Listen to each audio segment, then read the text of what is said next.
Hello students, कैसे हैं आप सब लोग। स्वागत है आप सभी लोगों का हमारे यूट्यूब चैनल में। इसका नाम है वंसर, मैं हूं आकाश शर्मा। एक बार फिर आप लोगों के लिए मोस्ट इंपोर्टेंट वीडियो लेकर आया हूं और इस वीडियो के माध्यम से आप लोगों को जानने को मिलेगा मानव कल्याण में सूक्ष्म जीव, मतलब कि जो माइक्रो वेव्स जो हैं वो ह्यूमन बॉडी के लिए या फिर हमारे समाज के लिए किस तरीके से फायदे पहुँचाते हैं, तो उसके बारे में हम डिटेल में जानकारी बताने वाले हैं। तो आप कोई भी ऐसा स्टूडेंट हो, चाहे वो 12th क्लास में हो, चाहे वो नीट की या BSc नर्सिंग की या BSc की या फिर कोई गवर्नमेंट एग्जाम की तैयारी कर रहा हो, मतलब किसी भी एग्जाम की अगर आप प्रिपरेशन कर रहे हो, तो ये वीडियो आप लोगों के लिए काफी इंपोर्टेंट होने वाली है, क्योंकि यहां से आप लोगों को बहुत सारे ऐसे क्वेश्चंस मिलेंगे जो हमारे जीके से संबंधित है, जो क्वेश्चंस हमको ऑलरेडी पता होने चाहिए नॉर्मल तरीके से भी। तो हर एक बच्चा इस वीडियो को देखेंगे और उसके साथ साथ इस वीडियो को आप लाइक करेंगे, शेयर करेंगे और सब्सक्राइब जिसने चैनल नहीं किया वो करेंगे। और उसके साथ साथ में आपको इस वीडियो में कुछ क्वेश्चंस आप लोगों को होमवर्क दिए जाएंगे, तो वीडियो को शुरू से लेकर लास्ट तक वीडियो देखना, क्योंकि लास्ट का जो क्वेश्चन है वो आपके दिमाग को हिलाकर रख देगा। वो आप में से किसी पर नहीं होने वाला, सिर्फ 1% बच्चे ऐसे हैं जो उसका जवाब दे पाते हैं। तो मैं देखना चाहता हूं कि इतने दिन से आप लोग पढ़ रहे हो, आप लोगों का दिमाग अभी तक खुला है या नहीं खुला। तो वीडियो काफ़ी इंपॉर्टेंट होगी। वीडियो को 2 बार देखना, एक बार तो मैं आपको समझाऊंगा, अच्छे तरीके से समझना कॉन्सेप्ट को, उसके दूसरी बार में आप लोगों को क्या काम करना है, उसी कॉन्सेप्ट को फिर आप वीडियो के आवाज़ जो है उसे बंद कर देना है। उसके बाद खुद से वो वीडियो को देखना है दूसरी बार और चेक करना है, कॉपी लेकर बैठना है कि कितने प्रश्नों का आंसर आप लोग सही सही दे पाए हो, जिससे कि हमें अपना सेल्फ एनालिसिस करने का मौका मिलेगा कि हमने एक बार क्वेश्चंस पहले सीख लिए, दूसरी बार में हमने जब क्वेश्चंस किए तो कितने क्वेश्चंस ऐसे हैं जो हमसे हो पाए हैं। तो इस तरीके से क्वेश्चंस को आप लोगों को करना है कॉन्सेप्ट वाइज। इसमें मतलब कि आप लोगों का वो होगा जिसे हम क्वेश्चन बोलते हैं कॉन्सेप्ट वाइज होंगे। तो पहले वीडियो को देखना, फिर हमारे जो नोट्स हैं उस नोट्स को पढ़ना, उसके बाद फिर वीडियो देखना। इस तरीके से आप लोगों को वीडियो देखनी है और देखेंगे कि जो मैंने कॉन्सेप्ट बता रखे हैं नोट्स में, जो अंडरलाइन करवा रखी हैं, जो मैंने कॉन्सेप्ट बता रखे हैं, उन सभी कॉन्सेप्टों से आप लोगों के एग्जाम में क्वेश्चन बनेंगे और आप जो प्रैक्टिस कर रहे हो इसमें भी आपके हर एक क्वेश्चन का जवाब आप लोगों को मिल जाएगा। चलो चलते हैं, टाइम वेस्ट करते हुए चलते हैं अपने क्वेश्चन की तरफ। हेलो स्टूडेंट्स, कैसे हैं आप सब लोग। जैसा कि आप लोगों को पता होगा कि हमारी एक सीरीज चल रही है जिसमें नीट, BSc नर्सिंग या फिर मोस्ट इंपोर्टेंट आप लोगों को बायोलॉजी के मैं बहुत सारे ऑब्जेक्टिव क्वेश्चंस कराता हूं। और आज हमारा जो क्वेश्चंस वाली जो वीडियो है वो है माइक्रोवेव इन ह्यूमन वेलफेयर, मानव कल्याण में सूक्ष्म जीव। मोस्ट इंपोर्टेंट है। इस वीडियो के माध्यम से आप लोगों को जीके भी आप लोगों की बहुत ज़्यादा स्ट्रांग होने वाली है। और आज आप लोग ये देखोगे कि जो बैक्टीरिया होते हैं ना, बैक्टीरिया होते हैं या फंगस होते हैं, वो हमारे लिए किस प्रकार फ़ायदे पहुंचाते हैं। तो ये आपकी जो वीडियो है ये इतनी अच्छी वीडियो है कि इस वीडियो से मतलब कि नॉर्मल सी जो बातें हैं, मतलब जो हमारे आसपास में हमारे जो होती हैं उनके बारे में भी जानकारी देखने को मिलेगी। तो वीडियो बहुत इंपॉर्टेंट है और बहुत सारे मैं क्वेश्चंस कराने वाला हूँ। तो वीडियो को लास्ट तक देखना, चैनल को सब्सक्राइब करना। और आज इस वीडियो में मैं आप लोगों को कुछ क्वेश्चंस भी दूंगा जिनका आंसर मुझे कमेंट में चाहिए आप लोगों से, ठीक है ना। तो चलते हैं सबसे पहले क्वेश्चंस की तरफ बिना टाइम वेस्ट करते हुए। निम्नलिखित में से जैव नियंत्रण के एक कारक के रूप में पादप रोग उपचार के लिए किया जा सकता है, वो कौन सा है। तो आपको बता दूं, लैक्टोबैसिलस जो होता है ये तो होता है दही में, तो पादप रोग उपचार में नहीं है। क्लोरेला एक शैवाल है, ठीक है ना, जिससे क्लोरीन एंटीबायोटिक मिलती है, लेकिन यहाँ पर ये आंसर नहीं आएगा। एनाबिना जो होता है नीला हरा शैवाल होता है, और ये जो नीला हरा शैवाल नाइट्रोजन का स्थिरीकरण करने में सहायता करता है। लेकिन जैव नियंत्रण में पादप रोग के उपचार में ट्राइकोडर्मा का इस्तेमाल किया जाता है, तो आंसर हमारा आएगा बी। पहले का क्या आएगा, बी। कॉन्सेप्ट भी मैं आप लोगों को सिखाता चलूँगा, जिससे यह है कि आप लोग अच्छे तरीके से सीख कर पेपर को अच्छे तरीके से कर पाएँ। दूसरे नंबर का है जैव नियंत्रण कारकों के सही विकल्प का चयन कीजिए कि जैव नियंत्रण कारक जो हैं वो कौन कौन से हैं। तो देखो इसमें हमें दे रखा है ये वाला नो स्टॉक, तो ये तो नाइट्रोजन स्थिरीकरण का है, ऑप्शन ये खत्म हो जाएगा। टोबैको मोजेक वायरस ये तो वायरस है, ये खत्म हो जाएगा। ट्राइकोडर्मा, वैक्यूलो वायरसिस और बैसिलस थुरिंजिएसिस, आंसर हमारा आएगा सी। तो आप लोगों को बता दो ट्राइकोडर्मा का ऑप्शन मतलब कि पहला प्रश्न था वो ये देखा था तुमने। वैक्यूलोवायरस ये ऐसे वायरस हैं जो आपको पौधों को बचाएंगे, ठीक है। बैसिलस थुरिंजिएसिस बीटी कपास, बीटी बैगन, ये मैंने आप लोगों को पढ़ा रखा था, तो ये उससे संबंधित है। इसकी शॉर्ट में इसको हम बीटी बोलते हैं, ठीक है ना। तो दूसरे का आंसर आएगा सी। अगला है निम्नलिखित को उनके द्वारा उत्पादित वस्तुओं से सुमेलित कीजिए।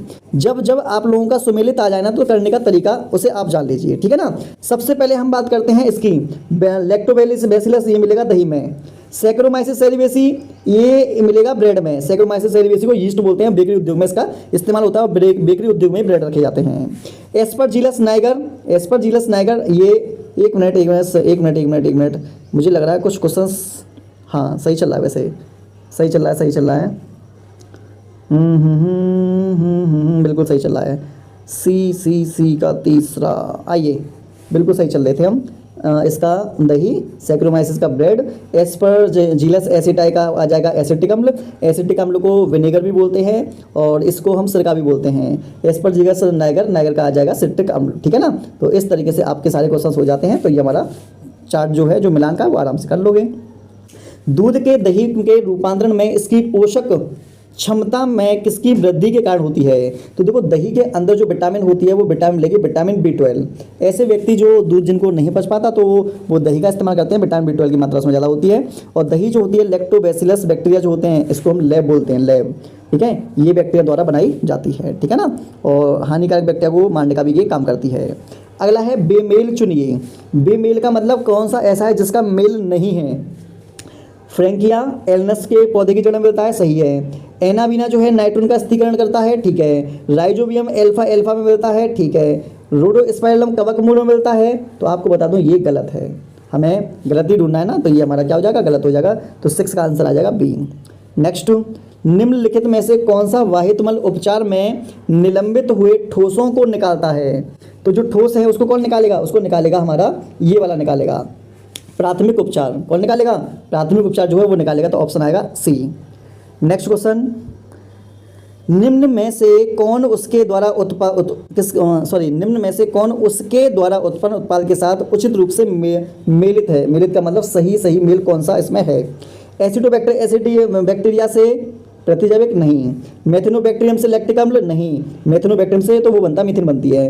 पेनिसिलियम नोटेटम से एसिटिक अम्ल, नहीं। पेनिसिलियम नोटेटम नामक कवक से तो पेनिसिलिन बनती है। सैक्रोमाइसिस सेरिवेसी से एथेनॉल, हाँ ये बिल्कुल सही है, ठीक है। यीस्ट जो होता है एल्कोहलिक कार्बन बनाने का काम करता है, तो सैक्रोमाइसिस सेरिवेसी को यीस्ट बोलते हैं। तो हमारा ऑप्शन डी सही आएगा। अगला है कॉलम सही कूट का प्रयोग करना, मतलब आप लोगों को मिलान करने हैं। चलो मिलान करते हैं। तो देखो, पहले बात करते हैं सिट्रिक अम्ल। तो सिट्रिक अम्ल मिलता है एस्परजिलस नाइगर से, ठीक है। मैंने आप लोगों को कार्बनिक अम्ल के चार्ट दे रखा है, उस चार्ट को देख लेना, उसमें मिल जाएंगे। स्पोलिन ए, ये ट्राइकोडर्मा के साथ चला जाएगा। किसके साथ जाएगा? ट्राइकोडर्मा के साथ। ट्राइकोडर्मा पॉलीस्पोरम इसको बोलते हैं और ये अंगों के प्रत्यारोपण के लिए साइक्लोस्पोलिन ए प्रयोग की जाती है, ठीक है। स्टेटिन, ये इसमें आ जाएगा मोनास्कस परप्यूरियस। और मोनास्कस परप्यूरियस ब्लड के अंदर जो कोलेस्ट्रॉल होता है उस कोलेस्ट्रॉल को कम करने का काम करती है। अगला है ब्यूटारिक अम्ल। तो ब्यूटारिक अम्ल का आ जाएगा क्लोस्ट्रीडियम। तो इस तरीके से हमारा ये आराम से हो जाता है, ठीक है। आगे बढ़ते हैं। गलत मिलाई गई है मदों को चुनिए। तो आपको 10 का आंसर बताना कौन सा ऐसा है जो गलत मिलाया गया है। देखते हैं, नीचे दी गई तालिका में गलत मिलाई गई मदों को चुनिए। तो स्ट्रेप्टोकोकस, स्ट्रेप्टोकाइनस रुधिर वाहिका से थक्के को हटाना। क्लोस्ट्रीडियम ब्यूटाइलिकम, ये देखिए ये मिल गया हमको। देखो पहला तो सही है ना। क्लोस्ट्रीडियम से लाइपेज मिलता है तेल के डब्बा हटाने में, ये हमारा ऑप्शन बी वाला जो है ये गलत है। ट्राइकोडर्मा पॉलीस्पोरम साइक्लोस्पोरिन मिलती है, प्रतिरक्षा स्पंदन औषधि के रूप में करते हैं अंगों के प्रत्यारोपण के समय, सही है। मोनास्कस परप्यूरियस, ठीक है, यीस्ट और रुधिर के कोलेस्ट्रॉल को कम करने के लिए, बिल्कुल सही है। अगला हमारा है मिलान ही करना है ना, ठीक है जी, मिलान करना है। आइए करते हैं मिलान। पहला हमारा है सैक्रोमाइसिस सेरिवेसी। सैक्रोमाइसिस सेरिवेसी का इस्तेमाल होगा एथेनॉल को बनाने के लिए, एथेनॉल मतलब अल्कोहल को बनाने के लिए, ठीक है। मोनास्कस परप्यूरियस, ये रुधिर से कोलेस्ट्रॉल को कम करने का काम करेगा। अगला है ट्राइकोडर्मा। ट्राइकोडर्मा का काम होता है प्रतिरक्षा संदमक के रूप में होता है अंगों के प्रत्यारोपण के समय।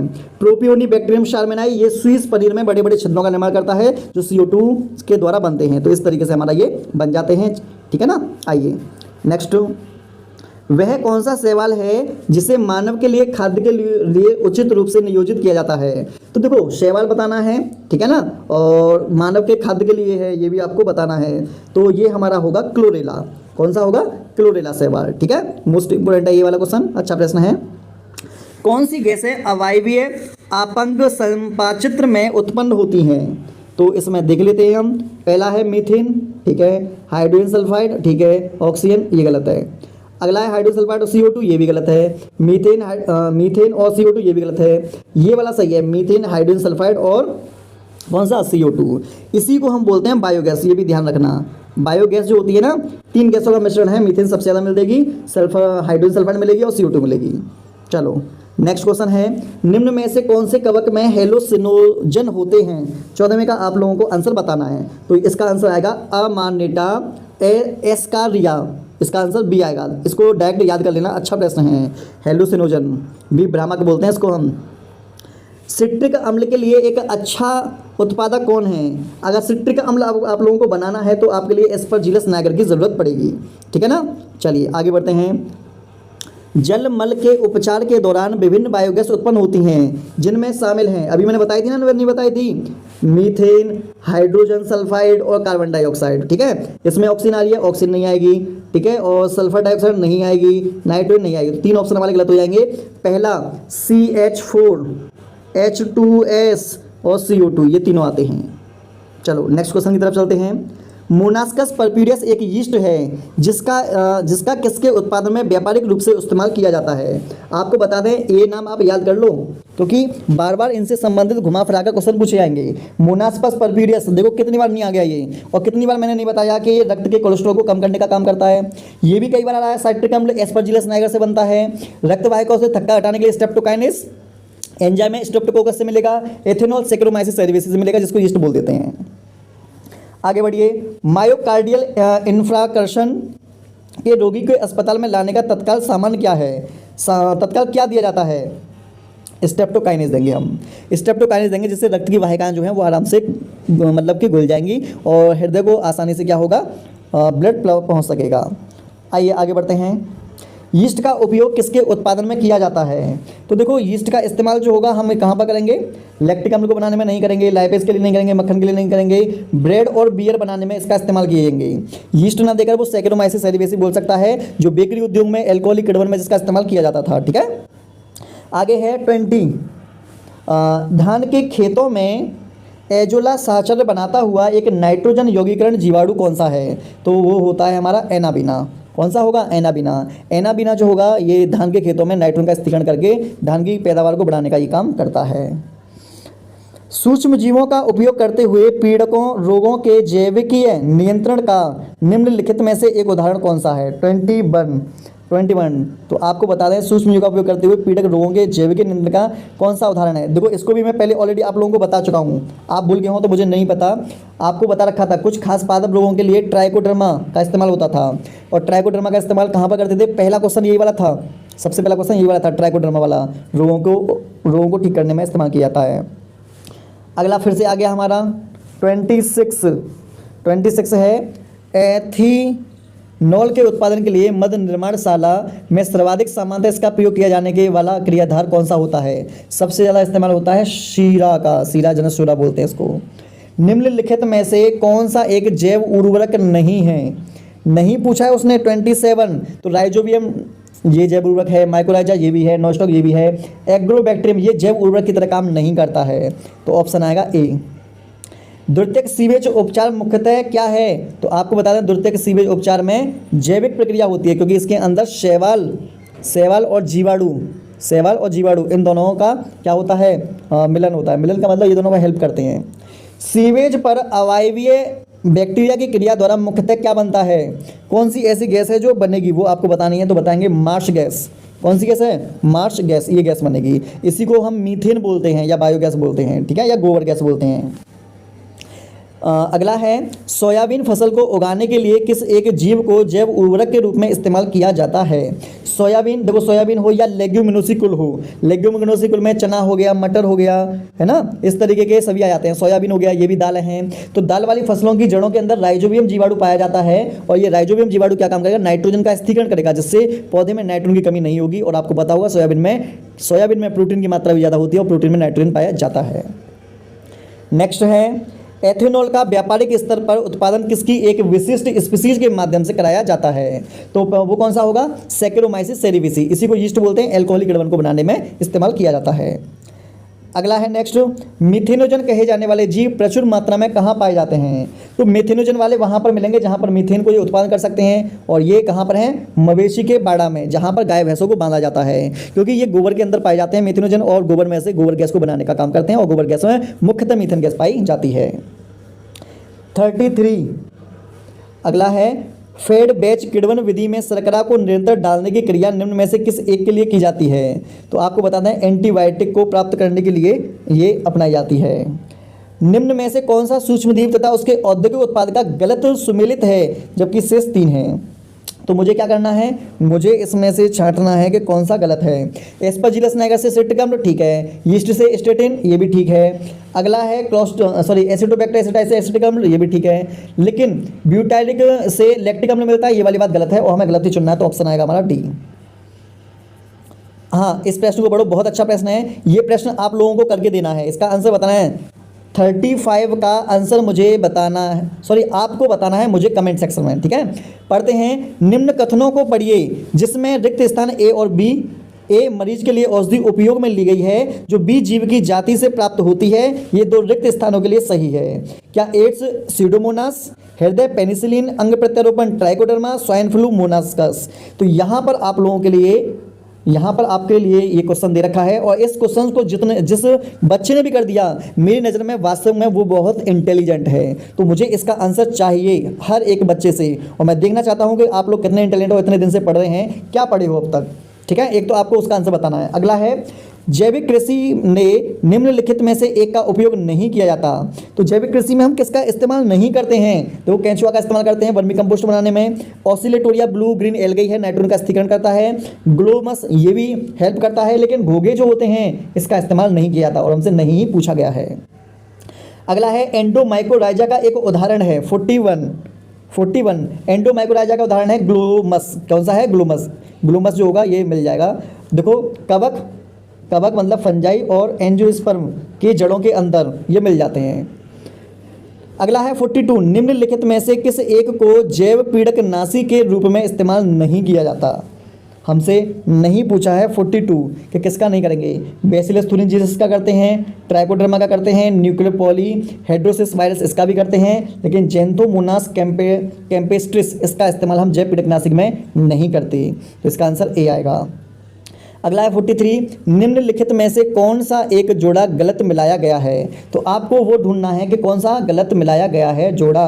43 का जो आंसर है ये आपको बताना है कमेंट में, ठीक है। और आपको बता दें इसका आंसर ऑलरेडी मैं वीडियो में बता चुका हूँ, आप अपना दिमाग लगाइए और देखिए। और इससे पहला वाला जो क्वेश्चन मैंने पूछा था ए और बी जिसमें आपको भरने थे, उसका आंसर भी मैं वीडियो में बता चुका हूँ। जिसमें दिमाग होगा वो आसानी से उस बात को पकड़ ले जाएगा और आसानी से आंसर मुझे बता देगा, क्योंकि आंसर खुद मैं बता चुका हूँ आप लोगों को। अगला है, एक मिनट, अगला हमारा है, पौधों में निमेटोड से होने वाले रोगों का जैविकीय नियंत्रण निम्न में से किसके द्वारा कारगर सिद्ध हुआ है। ये आप लोगों को बताना है 44। तो आपको बता दें इसका आंसर आएगा 44 वाले का बी। 44 का आएगा बी, पीसीलियोमाइसिस लीलेसिनस, ये इसका आएगा आंसर। और ये थोड़ा हटकर है और हो सकता है कि ये आप लोगों के लिए नया हो, ठीक है, तो इसको आप याद कर लेना। अगला है, ट्राइकोडर्मा हेर्जिएनम किस एक के लिए उपयोगी सूक्ष्म जीव सिद्ध हुआ है। 45 ये आप लोगों को बताना है। उच्च पौधों के जीन स्थानांतरण में नहीं, मृदा वाही पादप रोग जनकों के जैविक नियंत्रण में, तो हमारा जो बी ऑप्शन है ये बिल्कुल सही है। घुमा कर पूछा गया है, बार बार ये घुमा कर क्वेश्चन आ रहा है। ऑलरेडी पहला प्रश्न जब स्टार्ट किया था तो यहीं से किया था, ठीक है ना। चलो आगे बढ़ते हैं। एल्नस की मूल ग्रंथियों में नाइट्रोजन स्थिरीकरण किसके द्वारा होता है। 46 तो एल्नस ये पौधा है, इसकी जड़ के अंदर कौन सा नाइट्रोजन स्थिरीकरण करने वाला सूक्ष्मजीव मिलेगा, तो बताएंगे फ्रैंकिया मिलेगा। कौन सा मिलेगा, फ्रैंकिया। आगे है 47, प्रोबायोटिक क्या है। प्रोबायोटिक तो आप बताएंगे सजीव सूक्ष्म जीव खाद्य संपूरक जो हैं, फूड सप्लीमेंट हैं, उनको हम बोलेंगे प्रोबायोटिक्स। जैसे दही होती है ना, दही का हम खाने के लिए इस्तेमाल कर लेते हैं, तो दही भी एक प्रोबायोटिक्स की तरह ही काम करती है। अगला है 53, निम्नलिखित में से कौन सा एक जोड़ा सही नहीं मिलाया गया है, वो हमको ढूंढना है कि कौन सा सही नहीं है। चलो ढूंढ लेते हैं, ढूंढने में कोई दिक्कत थोड़ी है। स्पाइरुलिना का इस्तेमाल एकल कोशिका प्रोटीन में करते हैं, सही है ये। राइजोबियम जैव उर्वरक की तरह काम करता है, सही है। स्ट्रेप्टोमाइसिन एंटीबायोटिक की तरह काम करता है, बिल्कुल सही है। सिरेटोरिया औषधि व्यसन, ये वाली बात बिल्कुल गलत है, तो ऑप्शन ए इसका आंसर आ जाएगा। अगला है, गोबर गैस एक प्रमुख रचक है। तो गोबर गैस जो होता है इसमें मुख्यतः क्या मिलती है, इसमें मीथेन मिलती है, तो ऑप्शन आएगा 54 का ए। जैवीय अपशिष्ट के अवायवीय पाचन के दौरान जैसा कि बायोगैस बनाने में होता है, निम्नलिखित में से कौन सा एक अंश अपघटित नहीं होता। वो आपको घटक बताना है जो नहीं अपघटित होगा, तो बताएंगे उसका नाम है लिग्निन। लिग्निन जो होगा वो अपघटित नहीं होता। गोबर गैस संयंत्र में काम में आने वाला जीवाणु है तो वो कौन सा है, मिथिनोजन। तो मिथिनोजन जो जीवाणु होता है वो गोबर गैस को बनाने का काम करता है, ऑप्शन ए। ब्रेड बनाते समय किसकी क्रिया से CO2 निकलती है? तो आपको बता दूं ब्रेड को बनाने में यीस्ट का इस्तेमाल होता है बेकरी उद्योग में, ठीक है। निम्न में से कौन सा युग्म जैव उर्वरक का है? मोस्ट इंपोर्टेंट है ये। आप लोगों को बताना है क्या एजोला तथा ब्लू ग्रीन एल्गाई है, नो स्टॉक या लेग्यूम है, या फिर आपका राइजोबियम ऑफ घास है, या फिर साल्मोनेला और ई कोलाई है, ठीक है। ये आप लोगों को बताना है। इसमें सही आंसर क्या आएगा ABCD में से?